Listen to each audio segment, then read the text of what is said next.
Hi, BrenTech here, where tech is made simple. So once again, Statcounter have recently rolled out their latest global stats survey results for the desktop Windows version market share worldwide for the month of March. So I thought if you were interested, just to do a quick comparison between February and March of 2023. Now, out of the 6 operating systems that have been featured with the different percentages, number 3 to number 6 are all unsupported. And Windows XP does keep on surprising us. And although Windows XP has been unsupported now for many years, still keeps holding on the rear. And although it has dropped from 0.46% from February to March to 0.4%, as mentioned, does keep holding up the rear and is still holding fast. And I have found, though, that Windows XP does go up and down a little bit with its percentages, but nonetheless still remains in 6th place. Now, Windows 8, 8.1, Windows 7 have all recently reached the end of life, end of support by Microsoft and with Microsoft. And we can see that in the different percentages once again for this month.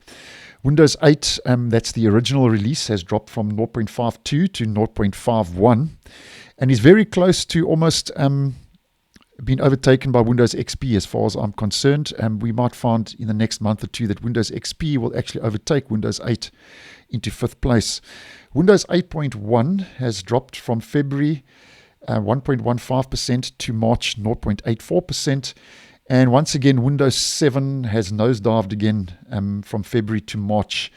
In February was 5.39%, is now 3.72%. So obviously, a lot of users now are moving on to other versions and newer versions of Windows because Windows 7 has reached now its end of life and was currently and previously been supported in ESU, that's extended security updates, and now has totally reached its end of life. So that also means that Windows 11, as we can see, has finally moved over the 20% mark.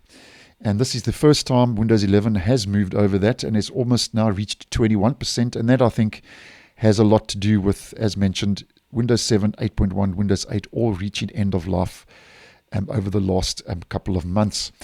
And then, although Windows 11 has increased, it's still in 2nd place. And Windows 10, way out in front, still dominant, and has actually increased from 73.25% to 73.48%. So once again, I think that's because of the other Windows 7, 8, 8.1 all reaching end of life.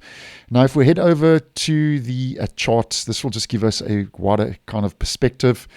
Windows 10 way out in front, we can see still very dominant and is actually starting to increase, and the chart just gives us a better idea of what's going on. Windows 11 is heading up progressively every month, so it's going to be interesting to see where this actually lands up over the next year or two.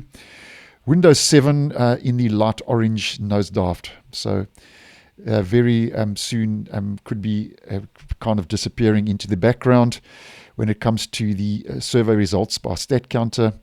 And then we get all the others, Windows 8.1, Windows 8, Windows XP are almost all now on the same kind of the same line right at the bottom of the graph. So all those 3 versions are more or less the same and similar when it comes to the desktop market share. So that's it. That's the different percentages for March 2023. And as mentioned, Windows 11 now finally over 20%, almost reaching 21%. So thanks for watching, and I will see you in the next one.